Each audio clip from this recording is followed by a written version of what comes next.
ابن علیم کی قلم سے نکلی ہوئی ایک ایسی سنسنیخیز سانپوں کی کہانی جو 100 سال زندہ رہے اور پھر اپنا روپ انسانی شکل میں بدل دیتے۔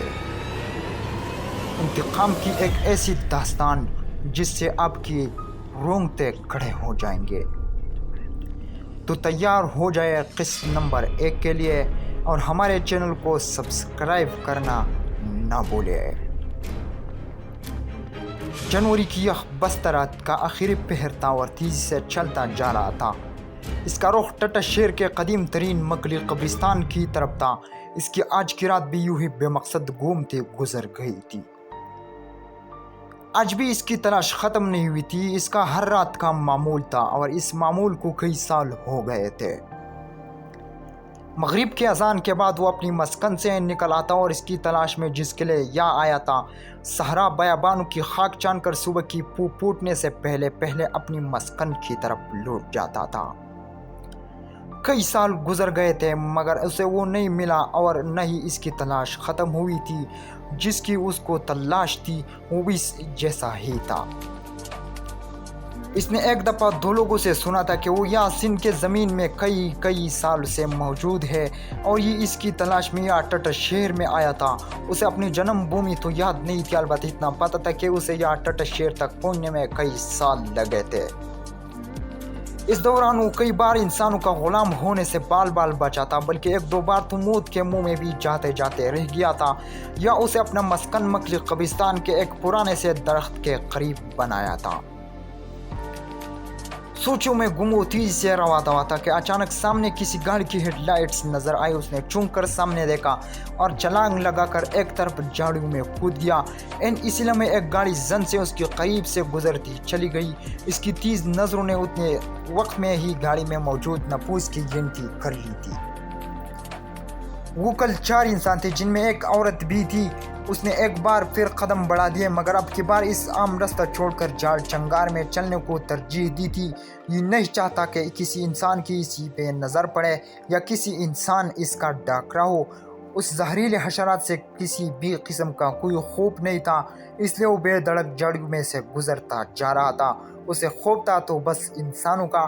انسانوں سے اسے بچپن سے ہی ڈر لگتا تھا، خاص طور سے اس وقت سے جب ایک انسان نے اس کے سامنے اس کی ماں کو بے دردی سے مار دیا تھا، اور پھر کچھ عرصہ بعد ایک اور انسان عجیب سی کوئی چیز بجھا کر اس کے باپ کو پکڑ کر لے گیا تھا۔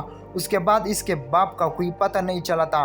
اس وقت یہ ایک چھوٹا سا تھا اور اس نے سب اپنی آنکھوں سے دیکھا تھا۔ اس وقت اسے سمجھ نہیں آئی تھی کہ اس انسان منہ سے لگا کر ایسی کیا چیز بجاتی تھی جس سے اس کے باپ نہ چاہتے ہوئے بھی خود بخود اس انسان کی طرف کھینچتا چلا گیا تھا۔ مگر جو یہ بڑا ہوتا گیا اسے سب سمجھ آ گئی تھی۔ اس نے اپنے پرکوں اور قبیلے کے بڑوں سے بھی سنا تھا کہ انسان اس دھرتی کی سب سے خطرناک مخلوق ہے، جہاں تک ممکن ہو اسے بچ کر رہنا، اور اس نے اپنے بڑوں کی بات پلے باندھ لی تھی۔ سوچی میں گم سے پتہ ہی نہ چلا وہ قبرستان کے قریب پہنچ گیا۔ اب قدر وہ بے فکر ہو گیا تھا کیونکہ وہ جانتا تھا اس وقت اس سے قبرستان میں سوائے اس کے اور کوئی نہیں آ سکتا تھا۔ وہ آرام سے چلتا اپنے مسکن کے قریب پہنچا اور ایک بوسیدہ سی قبر کے قریب لیٹ کر صبح ہونے کا انتظار کرنے لگا۔ رات سرد تھی مگر اسے کوئی پرواہ نہیں تھی۔ یہ مزے سے ٹھنڈی زمین پر لیٹ کر آسمان کو تکنے لگا۔ جہاں پہلے یہ رہتا تھا وہ بس سردی ہی تھی۔ وہ بے حد خوبصورت جگہ تھی۔ چاروں طرف اونچے پہاڑ اور ان پر جمی برف سے لگتا تھا جیسے یہ سب کچھ برف سے بنا ہوا ہے۔ اس کے لیے بس ایک ہی مصیبت تھی کہ کچھ ماہ کے لیے وہاں لوگوں کا ہجوم رہتا تھا۔ انگنت لوگ آتے اور جاتے تھے، پھر جیسے ہی برف باری شروع ہوتی لوگ بھی آنا بند کر دیتے تھے۔ جیسے ہی برف گرنے کا موسم ختم ہوتا لوگ پھر سے آنا شروع ہو جاتے تھے۔ اسے دن رات اپنی مسکن میں گزارنا پڑتے تھے۔ کھانے کو بھی مشکل میں ہی کچھ دستیاب ہوتا تھا۔ 1-2 بار یہ لوگ کی نظروں میں آیا تھا۔ کچھ تو اسے دیکھ کر خوفزدہ ہو گئے تھے مگر کچھ نے ہمت کر کے اسے مقابلہ کرنے کے بلکہ اسے مارنے کی کوشش کی تھی۔ بس اس کی قسمت اچھی تھی کہ یہ ان کے ہاتھوں بال بچا تھا۔ خوش قسمتی تو یہ شروع سے ہی تھا۔ اس وقت جب یہ پیدا ہوا تھا دنیا میں آتے اس نے سب سے پہلے جو دیکھا اسے حیران اور پریشان کر گیا تھا۔ اس کے ارد گرد اس جیسے انگنت اجسام پھر رہے تھے۔ اس نے بمشکل ان کو ارد گرد دھکیلا اور خود کو کسی نہ کسی طرح ایک طرف کر لیا۔ اس کی نظر سامنے پڑی تو اسے اپنا جیسا مگر بہت بڑا جسم نظر آیا۔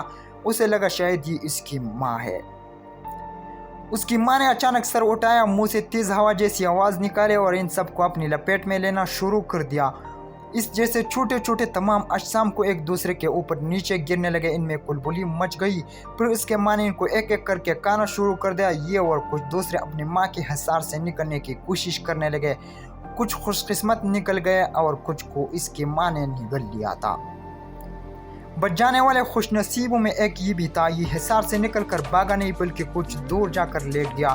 اس کی ماں نے پیٹ بھرنے پر ایک بار پھر پنکار ماری اور زمین پر سر رکھ کر آرام کرنے لگی۔ اس کے ساتھ بچ جانے والوں میں سے کچھ مر گئے تھے اور کچھ کو لوگوں نے پکڑ لیا تھا یا مار دیا تھا، مگر یہ زندہ رہا۔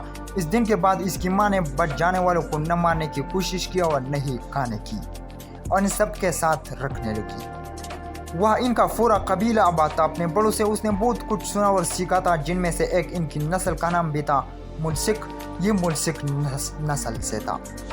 اسے انعام اچھا لگا تھا۔ پھر جب ایک دن اس کی ماں کو کسی انسان نے مار دیا اور باپ کو کوئی سفیرہ پکڑ کر لے گیا تو یہ دل برداشتہ ہو کر قبیلے اور اس جگہ سے نکل آیا۔ یہ دن رات چلتا رہا اور نہ جانے کہاں اور کتنی دور نکل آیا۔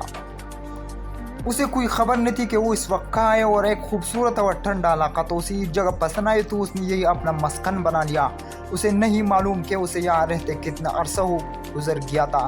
البتہ اتنا ضرور ہوا تھا کہ پہلے حالات اور تھے، اب اس سے مختلف تھے۔ لوگ بھی بدل گئے تھے اور کسی حد تک موسم میں بھی تبدیلی آ گئی تھی۔ پہلے یہاں کوئی انسان نہیں رہتا تھا۔ پھر ایک دن کچھ لوگ اس کی مسکن سے کچھ دور آ کر آباد ہو گئے تھے۔ اس کے بعد یہ سلسلہ چل نکلا۔ لوگ آتے رہے، آباد ہوتے رہے۔ دیکھتے ہی دیکھتے آس پاس کے گاؤں آباد ہو گئے۔ طویل عرصہ گزرا، لوگ اس جگہ کو دیکھنے آنے لگے۔ انسانوں کی بہتات ہونے لگے تو اسے خطرہ محسوس ہوا۔ انسانوں سے اسے دور ہی رہنے کا کہا گیا تھا۔ اس نے یہاں سے کوچ کا فیصلہ کیا اور ایک بار پھر چل پڑا۔ وہ چلتا رہا اور کئی شہر گاؤں جنگلوں سے گزرتا ایک ایسی جگہ پہنچا جہاں دور دور تک انسانوں کا نام و نشان نہ تھا۔ اس نے یہی قیام کا فیصلہ کیا اور زمین میں بہت گہرائی تک بنا کر ایک سوراخ تلاش کر لیا اور اس میں رہنے لگا۔ اس کے دن رات سکون سے گزر رہے تھے، جب ایک دن اچانک اس نے ایک سریلی سی آواز سنی، اور آواز کئی دور سے آ رہی تھی، مگر اس دھیمی دھیمی آواز سے آتی آواز نے اس کو عجیب سی مستی میں مبتلا کر دیا تھا۔ اس کا دل چاہ رہا تھا یہ آواز کے قریب سے جا کے سنے۔ اسے محسوس بھی نہ ہوا کہ اس کے جسم میں اس سریلی سی آواز کو سن کر آہستہ آہستہ ہلکولے لے رہا ہے۔ یہ بے اختیار جھومنے لگ گیا تھا۔ آواز مسلسل آ رہی تھی۔ جب اسے رہا نہ گیا تو اپنے مسکن سے نکل کے لیے باہر کی طرف چل پڑا۔ اس نے جیسے اپنے مسکن سے سر باہر نکالا اور آواز واضح ہو گئی۔ اس سے پہلے کہ یہ آواز اس کی طرف چل پڑتا، اچانک ہی اسے ایک خیال آ گیا تھا۔ کئی سال پہلے اس کا باپ بھی ایسے ہی ایک آواز سن کر اسے تک گیا تھا اور پھر کبھی واپس نہیں آیا تھا۔ اس نے واپس ہونے کی کوشش کی، مگر اس کا جسم آگے بڑھنے کی لگن میں تھا۔ بمشکل اس نے خود کو گھسیٹ کر اپنے مسکن میں ڈالا اور خود کو لپیٹ کر منہ زمین میں دے لیا۔ ایک بار پھر یہ بال بال بچا تھا۔ پھر دوبارہ کبھی اسے واپس ہی آواز نہیں آئی تھی۔ کئی سال سکون سے گزر گئے۔ ایک دن اسے اپنے مسکن سے باہر انسانوں کی آواز سنی۔ باہر نکل کے بجائے وہ مزید دبک کر بیٹھ گیا۔ وہ دو انسان تھے جو آپس میں سانپوں کی بات ہی کر رہے تھے۔ اسے ان کی باتوں سے پتہ چلا کہ سندھ کی زمین میں صحرائی ریت میں کوئی بہت ہی پرانا سانپ دیکھا گیا ہے اور ہر سپیرے کی کوشش ہے کہ وہ اسے پکڑے، مگر لاکھ کوشش کے باوجود ابھی تک وہ کسی کے ہاتھ نہیں آیا تھا۔ یہ دو انسان سپیرے تھے جو یہاں سانپوں اور جڑی بوٹیوں کی تلاش میں آئے تھے۔ اس نے فیصلہ کر لیا تھا کہ کسی بھی ہو یہ اس تک ضرور پہنچے گا۔ کم از کم کوئی تو اس کی جیسا ہوگا جس کے ساتھ موت تک زندگی گزاری جا سکے۔ چلو، اور نہیں تو ایک دوسرے کا انسانوں سے تحفظ کرنے کی کوشش ہی کر سکیں گے۔ اسے نہیں معلوم تھا سندھ کہاں ہے، مگر اس نے سوچ لیا تھا کہ یہ سندھ ضرور جائے گا۔ یہ چلتا رہے گا اور جہاں ریت ہی ریت ہوئی وہاں ٹھہر جائے گا۔ کسی طرح چھپ کر انسانوں کی گفتگو سے اندازہ لگائے گا کہ یہ سندھ ہے یا نہیں۔ اگر نہ ہوا تو آگے چل پڑے گا، اور اگر ہوا تو وہ کوئی محفوظ جگہ دیکھ کر اپنا مسکن بنا لے گا اور پھر اپنے جیسے اس دوسرے کو تلاش کرے گا۔